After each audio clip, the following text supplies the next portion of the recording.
अब जो दूसरा टॉपिक है हमारा L1 लिम्फैटिक। ऐसा देखिए कहीं पे भी लिखा हो रहा था लिम्फैटिको, लिम्फैटिकोस, लेकिन यहाँ है लिम्फैटकॉस,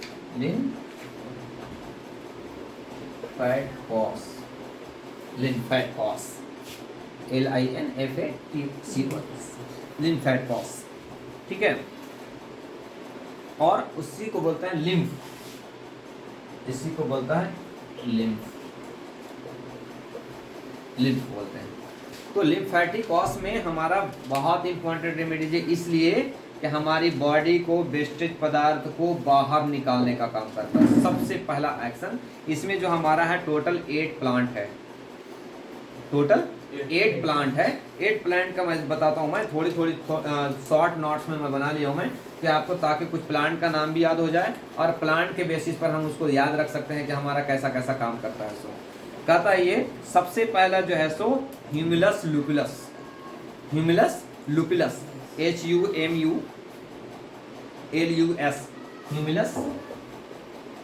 ह्यूमिलस लुपुलस, लुपुलस। एक में ह्यूमिलस लुपुलस है, दूसरा में मैंथस, मैंथस MENTHAS,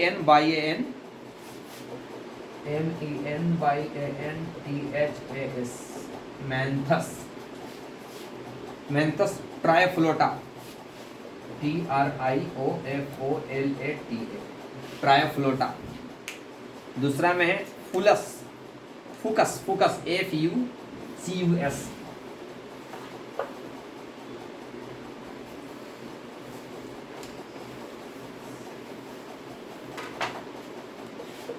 FUCUS, फुकस। वेस्कोलस, VESCULOUS, वेस्कोलस। चौथा में इरिथ्रिया, ERYTHREA, इरिथ्रिया। सेनाटोरियम, CENATURIUM, सेनाटोरियम। उसके बाद है पल्मोनोरिया,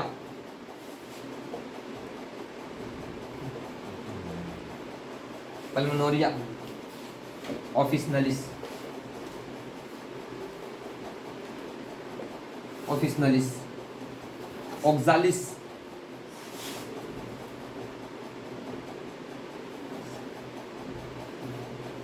ऑक्सालिस यूपिटेसेला, ACU,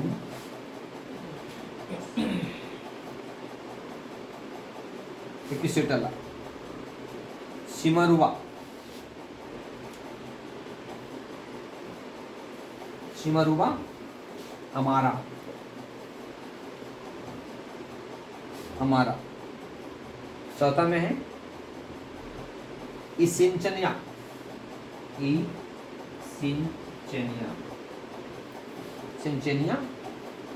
एंगुस लफेलिया, ANGUSTI,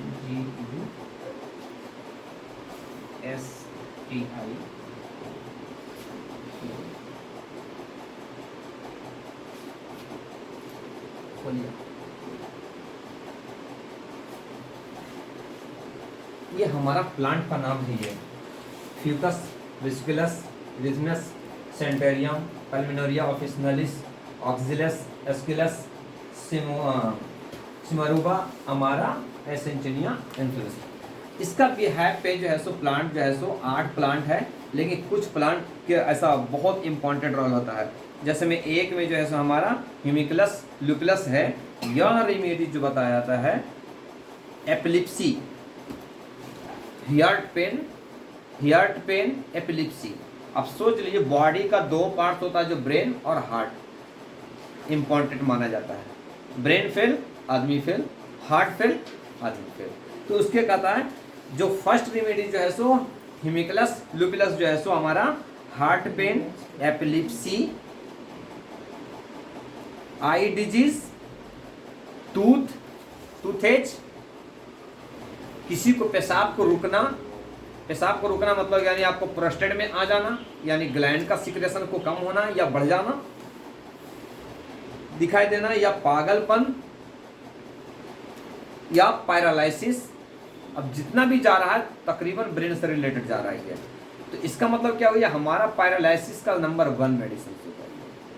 ठीक है, उसके बाद अच्छी मेडिसिन काम करती है ये। जैसे में हम पैरालिसिस में मैं देता हूँ मैं S1 और F1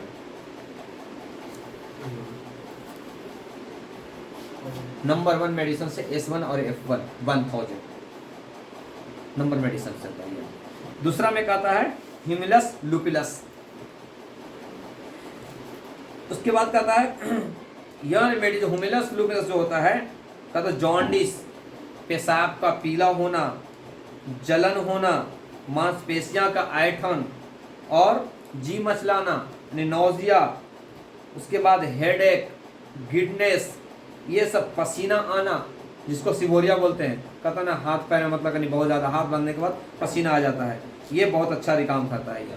दूसरा प्लांट जो बोलता है मैंथिस ट्राइफ्लोटा, ये जो काम करता है, यह रेमेडी जो है सो म्यादी बुखार जिसको होता है, मलेरिया बुखार बोलते हैं। मलेरिया बुखार किस यानी जाड़ा दे करके आना, टाइम टू टाइम आना, 1 घंटा आया बुखार ऑटोमेटिकली चला गया, तो वैसे बुखार में यह बहुत इंपॉर्टेंट काम करता है, तथा उसके बाद म्यादी बुखार, डायबिटिक तथा सर्दी से संबंधित किसी को भी कोल्ड से फीवर आना, यानी जाड़ा दे के बुखार आना, तो मलेरिया में ही आता है, परेशानी को दूर करती है। ये औषधि का प्रयोग सर दर्द, हेडेक, सीवियर पेन, यानी जैसा ऐसा दिख रहा है कि कोई रड से मार दिया है, जैसा कंडीशन से लेकर के आता है, पेशेंट खुद बोलता है कि मतलब डॉक्टर साहब ऐसा दर्द हो रहा है कि लगता है उसको रड से मार दिया है, तो वहाँ पे हमारा L1 नंबर 1 रेमेडीज में, जिसमें आपका 2nd नंबर प्लांट का है। इसमें पेट का ऐंठन, लकवा मारने पर भी ये काम करता है, ये दूसरा प्लांट होता है ये। तीसरा प्लांट कहता है फ्यूकस वेरिकुलस। फ्यूकस वेरिकुलस होता है मोटापा।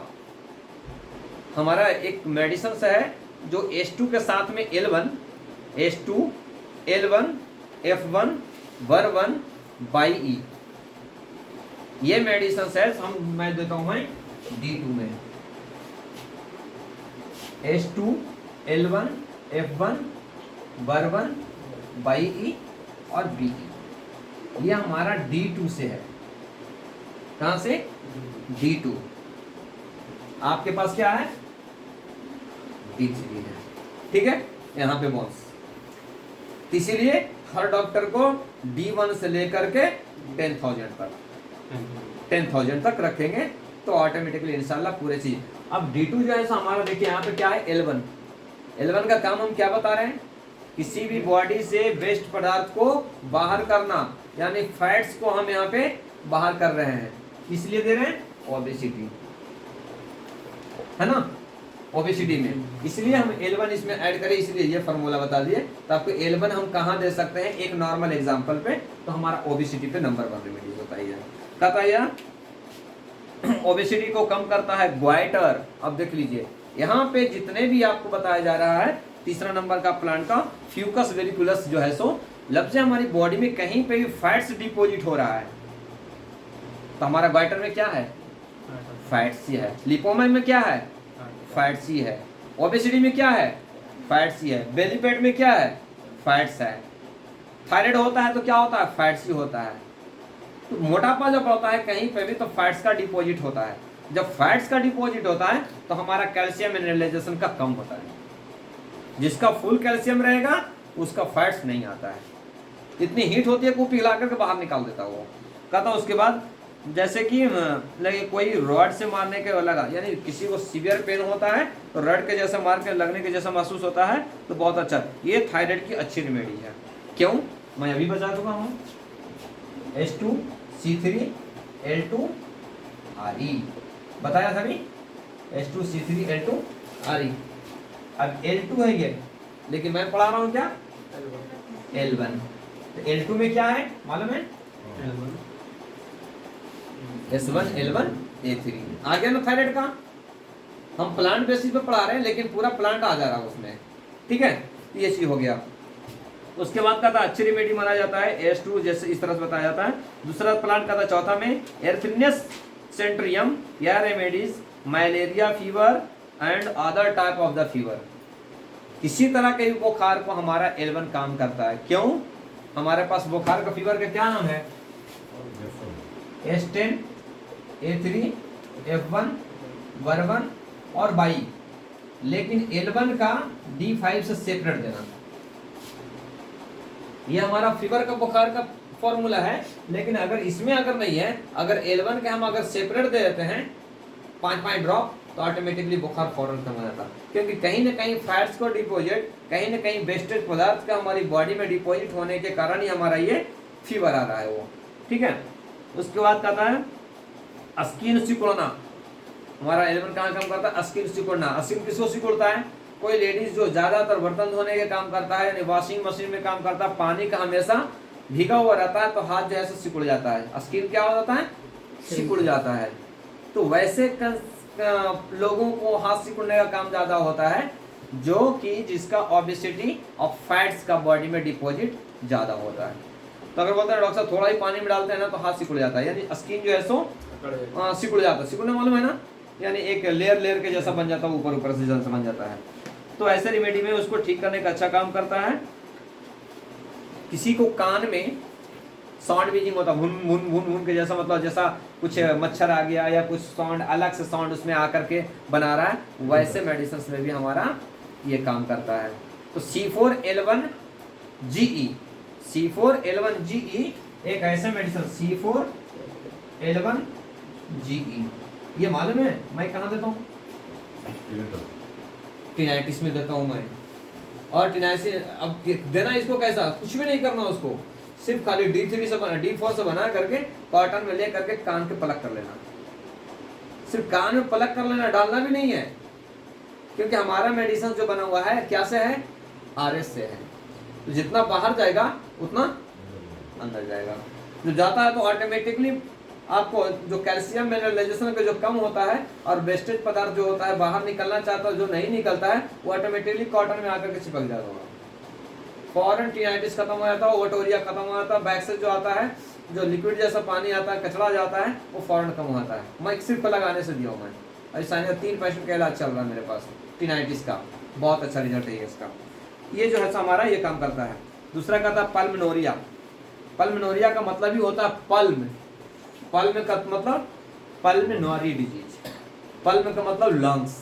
तो लंग्स से रिलेटेड कहीं पे भी अगर ऐसा हो रहा है तो हमारा ये नंबर 1 रेमेडीज माना जाता है। ये कहता यह रेमेडी अस्थमा, क्रॉनिक कॉफ, स्वेलिंग तथा कोल्ड कोराइजा की अच्छी रेमेडी माना जाता है। ये कौन सा?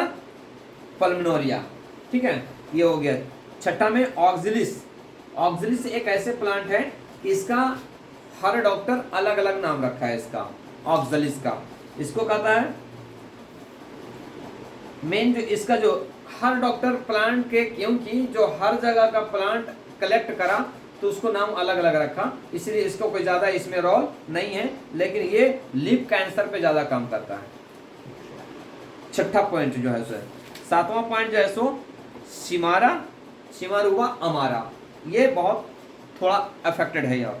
यह रेमेडी डिसेंट्री, एमोबॉइक, डिसेंट्री यानी लूज मोशंस, और एमोबॉइक जिसको पेचिस बोलते हैं, सूल बोलते हैं, मोशंस को गया 5 मिनट में, 2 मिनट में करके आया, फिर आधे घंटे के बाद फिर गया, तो हम लोग लेवोफ्लॉक्सासिन और फ्लॉक्सासिन और निडाजोल वगैरह देते हैं, उसमें आपको ये बहुत इंपॉर्टेंट काम करता है।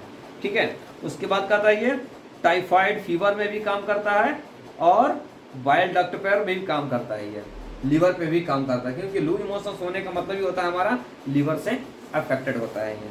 अब देखिए कहता है लास्ट में जो इसिचिनिया एस्ट्रोफिलिटिया है, ये जो है बहुत बड़ा रेमेडीज माना जाता है L1 का। ये इसका एक्शन क्या है? यह रेमेडीज गैंग्रेन, गैंग्रेन पे असर करता है, यानी बॉडी को जहर को बाहर निकालने का काम करता है। गैंग्रेन में क्या रहता है? जहर ही रहता है, एक पॉइजन रहता है कि जो हमारा हील नहीं होने देता है वहाँ पे, तो हमारा वो एक्शन में बहुत इंपॉर्टेंट काम करता है। गैंग्रीन जहर में जख्मों को, स्नेक पॉइजन, इसी बिहार पे हमारा L1 भी आपको उसमें एप्लीकेशन कर सकते हैं जहर पॉइजन के लिए। ठीक है। हम एक बनाए हैं आपको गैंग्रेनल फोर्ट बनाते हैं, GT फोर्ट बनाए हैं, A2C5L1GE आर ई। अब देखिए मैं इसको आर ई दे रहा हूं मैं और जी ई दे रहा हूं मैं, दोनों दे रहा हूं मैं, A2C5L1 F1 GE RE और P2। ये एक फॉर्मूला है कि जो any type of the gangrene, any type of the cancer, any type the scabies, यानी स्किन पे कहीं पे भी मतलब यानी मसल्स का हीलिंग नहीं हो रहा है और ब्लैक डिस्फंक्शंस हो गया है, यानी रेड में रहना चाहिए ब्लैक हो गया है, येलो हो गया, पस फॉर्म हो रहा है, पस बाहर से यानी ऑटोमेटिकली स्टोर हो जा रहा है, वहां पे हमारा ये A2C5L1, देखिए यहाँ L1 आ गया ना यहाँ पे, इसलिए L1 यहाँ पे इम्पोर्टेंट रेमेडीज माना जाता है। ठीक है, ये एक ऐसे फॉर्मूला है, लिख दिए। ये P2 है, P2 का क्या है बिहेव, ये 30 ml बनाने के बाद इसको P2 का 2 ड्रॉप डालना है इसको, ये 30 ml बनाएंगे D4 से, उसके बाद में इसमें P2 का 2 ड्रॉप डाल देंगे। P2 का मतलब ये होता है कि हमारी कहीं पे भी सेल्स को डैमेज होना, सड़ना और गलना, इस चीज को बैलेंस करने में काम करता है ये। उसके बाद कहता है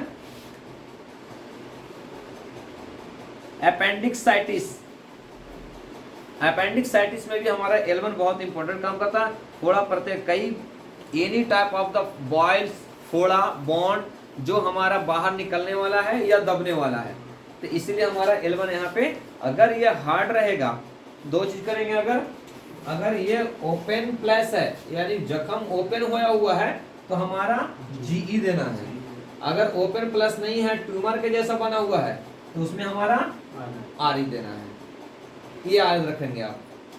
अगर ओपन भी है लेकिन हार्ड भी है तो हमारा REG दोनों दे देना है।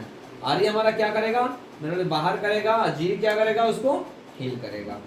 C5 हमारा जो है सो मसल्स का नंबर 1 रेमेडीज माना जाता है आपको।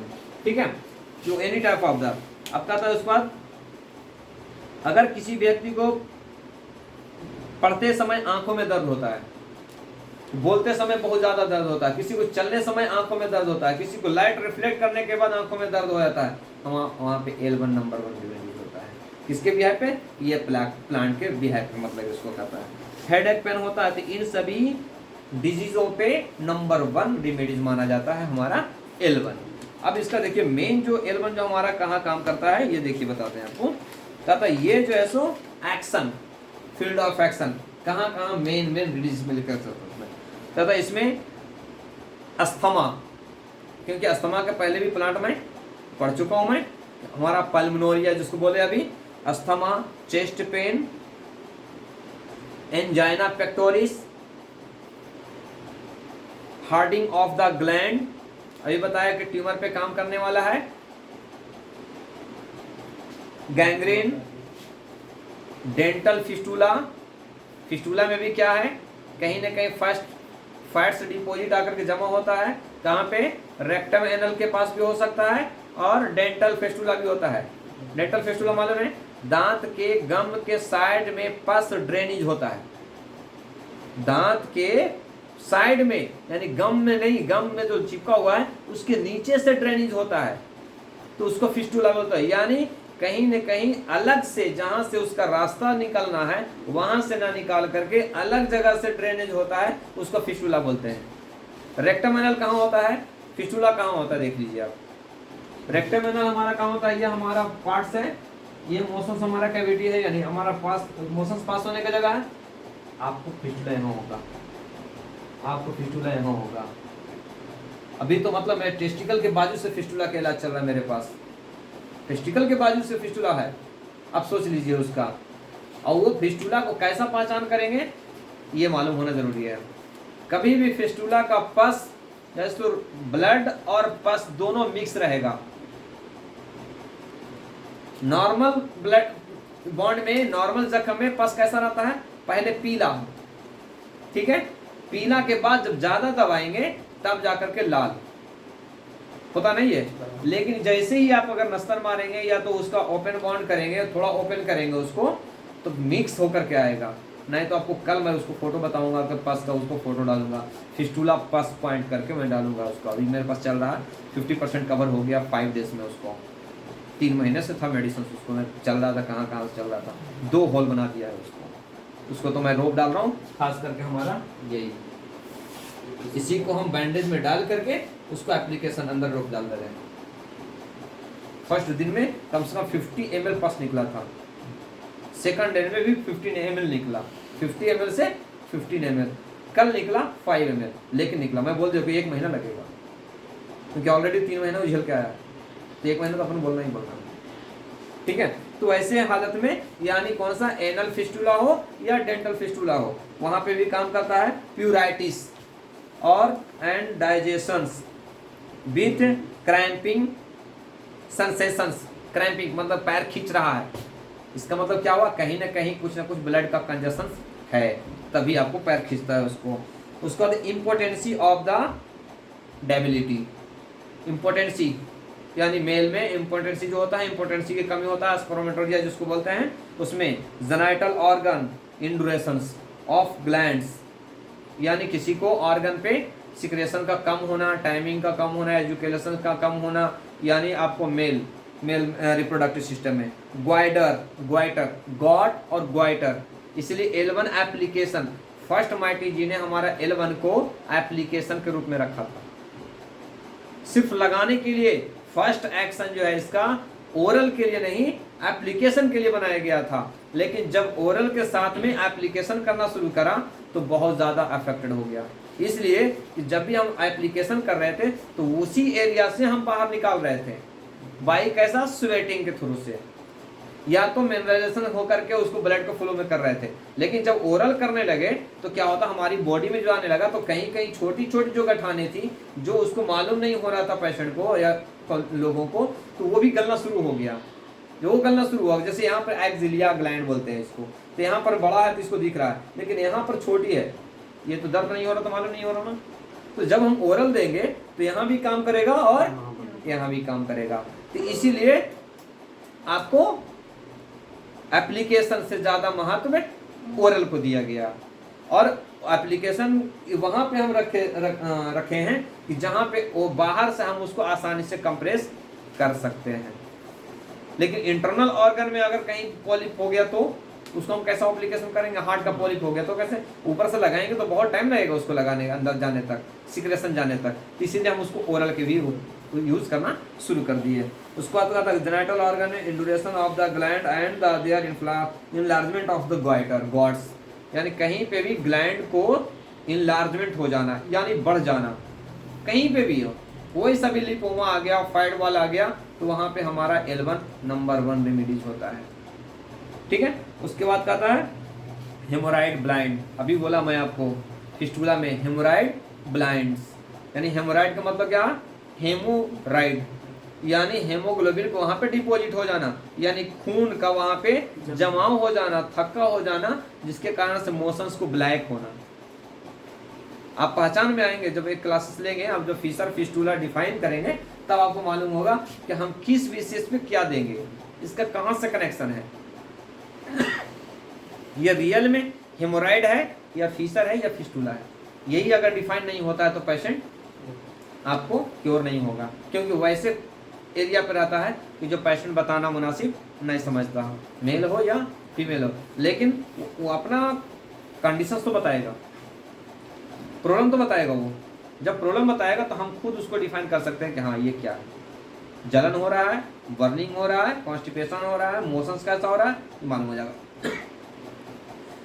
Kidney disease, leucorrhoea, lymph disease of the children मस्क्यूलर्स, कहता ना कि बच्चे को दांत आने में मसल्स फूल जाता है, दांत के साइड में मसल्स फूल जाता है, बहुत पेन होता है, जिसके कारण से दर्द होता है, दर्द होने के कारण फीवर आ जाता है, और कितना के फीवर के साथ साथ में क्या होता है, लूज मोशंस होने लगता है। हमारा L1 इंपॉर्टेंट होता है, क्या होता है, C4L1W, ये D5 से हमारा एस्टेट के साथ में अगर दे दिए तो ये नंबर हमारा चाइल्ड को दांत को आसानी से निकलने में कम आ जाता है, 7-8 मिनट्स आसानी से आ जाता है। ड्रॉप में दे दीजिए आप, आसानी से दे दीजिए उसको, ठीक है। उसके मेमोरी वीकनेस, और L1 कहाँ काम करता है, हमारा मेमोरी वीकनेस, किसी को याद भूल जाता है, तो L1 का 1000 पोटेंसी में अगर कंटिन्यू अगर लेते रहेंगे तो आपको ऑटोमेटिकली मेमोराइज होता रहता है। मैं तो लेता हूँ L1 का 1000 हर वीक में बांध दिया हूँ मैं, कभी L1 का, कभी H12 का, कभी H3 का, इस तरह से बना हुआ है ताकि हर बॉडी में जो बॉडी में डिपॉजिट होने वाला है केमिकल वो अंदर में नहीं रहना, वो बाहर हो जाना। तो ऑलरेडी कोई बड़ी डिजीज से इंशाल्लाह, बाकी तो अल्लाह की मर्जी है, लेकिन कोशिश करना अपन कम है। Excessive preparation of the feet, यानी पैरों में किसी को एक्सेसिव प्रिपरेशन होता है, यानी पसीना आता है, यानी पैरों के तलवा में ऐसा ठहरेंगे तो भीग जाएगा, तो वैसे कंडीशंस में हमारा L1 इंपॉर्टेंट होता है। ठीक है। Polyp of the tube the with the flow of the prostate fluid during the progressive stools. Prostate gland में हम क्या बोले थे, कहीं पे भी अगर फैट्स डिपॉजिट हो रहा है तो हमारा L1 नंबर रेमेडीज होता है। तो हमारा प्रोस्टेट में भी क्या होता है, फैट्स ही रहता है, चर्बी रहता है, पता हुआ, जिसको हम प्रोस्टेट ग्लैंड बोलते हैं, प्रोस्टेट मेगाइल बोलते हैं। उसके बाद क्या आता है, रिमेटिक फीवर। रिमेटिक फीवर यानी ज्वाइंट पेन के रिलेटेड से फीवर आता है, तो वहाँ पे भी हमारा चर्बी रहता है, यूरिया रहता है, तो L1 के साथ में हमारा ये दिया जाता है उसमें। टेस्टिकल, ऑडिमा ऑफ द टेस्टिकल, बहुत माने चीज रहती है वो, यानी टेस्टिकल में स्वेलिंग आना। टेस्टिकल मालूम है ना, टेस्टिकल में स्वेलिंग आना, कहीं भी स्वेलिंग आने के बाद उसमें उसका नाम एडिमा रखा जाता है। एक आइटिस का मतलब ही स्वेलिंग होता है और एक एडिमा का मतलब ही स्वेलिंग होता है, लेकिन दोनों में क्या डिफरेंस है, बहुत डिफरेंस है। आइटिस का मतलब होता है कि उसमें कुछ ना कुछ पानी का फ्लूइड ज्यादा होता है, लेयर कम रहता है। एडिमा का मतलब राउंड शेप में स्वेलिंग बनाता है, कहीं पे भी एडिमा, पैर फूल गया एडिमा हो गया, पूरा गोल राउंड हो गया, इसको एडिमा बोलते हैं। अपेंडिक्साइटिस यानी उसका एरिया पे मतलब हुआ, यानी वो फैलने का चांस कम है लेकिन एडिमा फैलने का चांस ज़्यादा रहता है। तो एडिमा, टेस्टिकल एडिमा में आपको ऊपर तक आ जाता है, फैलते फैलते मतलब कहिए फिर हर्निया में आ जाता है ये। ठीक है। उसके बाद कहता है skin disease, oedema of the testicle tooth, vertigo and the lymphatic inflammation. कहीं पे भी लिम्फ का इन्फ्लामेशन हो जाना ये बहुत होता है, क्योंकि लिम्फ ही इम्पोर्टेंट हमारा होता है कि जो हमारी बॉडी को हर जगह से सर्कुलेट करके बॉडी से बाहर निकालता है। आपको गोनोरिया, गोनोरिया मालूम है ना आपको, any type of the disease जो ट्रांसमिटेड होता है बाय द सेक्सुअल्स। किसी लेडीज का है, उसके रिलेशन बने, उसको मेल में आ गया, मेल दूसरे पार्टनर के साथ में अगर रिलेशन बनाए तो उसमें आ गया, उसको गोनोरिया बोलते हैं। तो वहाँ पे भी हमारा सर्विक्स में या तो पेनिस में इन्फ्लेमेशन आ जाता है, तो वहाँ पे भी हमारा L1 नंबर 1 रेमेडीज होता है। Bleaching of the head burn, heart burn, अभी मैं बताया था हार्ट बर्निंग में भी हमारा L1। ठीक है। H2 C10 L1 BE, ये जो है सो हमारा हार्ट बर्निंग का काम करता है ये, जबकि H2 हमारा कहाँ काम कर रहा है, ग्लैंड पे काम कर रहा है, स्टोमक पे काम कर रहा है, गॉल ब्लैडर पे काम कर रहा है, लीवर पे काम कर रहा है, यूरिन ब्लैडर पे काम कर रहा है, यूरेथ्रा पे काम कर रहा है, किडनी पे काम कर रहा है, प्रोस्टेट पे काम कर रहा है, थायराइड ग्लैंड पे काम कर रहा है। अभी H2 बताया था ना, H2 C3 L2 आर बताया था ना, तो H2 हमारा यहाँ पे यानी any type of the gland, तो ग्लैंड को इनलार्जमेंट के लिए हम L1 दे रहे हैं, तो हमारा यहाँ पे काम करता है। उसके बाद इनलार्जमेंट ऑफ द यूरेथ्रा, यानी कहीं पे भी यूरेथ्रा को अगर स्वेलिंग हो गया है, goitre, giddiness and the nervous tumour, nervous और ट्यूमर, ट्यूमर यही बताया ना, कैंसर ट्यूमर होता है ना, तो ट्यूमर में क्या होता है, फैट से डिपॉजिट होता है उसमें। उसके बाद का था डायबिटिक डिजीज, इसलिए एक मेडिसिन मेरे पास है S6 C6 L1 BE और BE, ये हमारा डायबिटिक के लिए है, नंबर 1 मेडिसिन है हमारा। क्यों, हमारा भी यहाँ पे ये भी क्या है L1। तो L1 का हम इसलिए लेके चल रहे हैं, उसके साथ में फार्मूला लिख रहे हैं ताकि कुछ ना कुछ 5 अगर डिजीज पे भी अगर आ गया तो आपको मालूम हो कि हाँ L1 पढ़े थे तो हमारा ये डिजीज से रिलेटेड इसका था। डायल्यूशन D5, डायबिटिक वाले को क्या होता है, फंक्शंस कम हो जाता है, तो हमारे लिए उसके लिए सबसे पहला रेमेडी होता है न्यूट्रिशन होता है, एनर्जी होता है, पावर होना चाहिए, तो हमारा D5 है जैसा पावर है। D4 भी दे सकते हैं, लेकिन D4 देने के बाद क्या होता है कि कभी कभी किसी को एग्रीवेट होता है। एग्रीवेट का मतलब क्या होता है, यानी उसकी वीक रहने के कारण उनको थोड़ा बॉडी में इरिटेशन हो जाता है, एंजाइना पेक्टोरिस यानी हार्ट में जलन वगैरह, घबराहट वगैरह जैसा मतलब होता है। तो उसके हिसाब से मतलब यानी उसको ये होता है आपको, ठीक है। ये हो गया आपको diabetic disease, formant, cracking in jaw and the twinkling, यानी किसी को जबड़े में मतलब यानी दबाने का दिल बोलता है।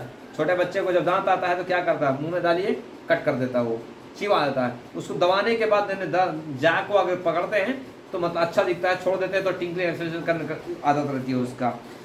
Mucus involuntary and the frequent urination are used, किसी को यूरिन ज़्यादा हो रहा है, यूरिन ज़्यादा हो रहा है, ये डिजीज़ बहुत अच्छा डिजीज़ होता है। अच्छा क्या होता है बोले तो डॉक्टर के लिए जिसका दूसरे पैथी में इलाज नहीं है, लेकिन अपने पास नंबर 1 रेमेडीज है।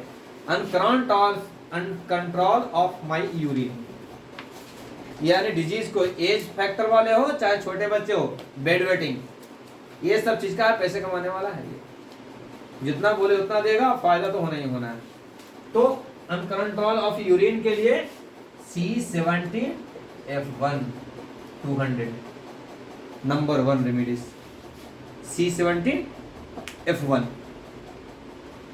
ये जो था हमारा यूरिन के लिए था, यूरिन 200। लेकिन उसका कॉज एक बार जरूर मालूम कर लिया, अभी न्यू एज का है तो उसका कोई कॉज नहीं होगा, लेकिन उस एज फैक्टर वाले को हो सकता है, क्या हो सकता है, सिस्टाइटिस हो सकता है, सिस्टाइटिस हो सकता है, प्लस प्रोस्टेट हो सकता है, तो जिसके कारण से भी आपको ये काम करेगा।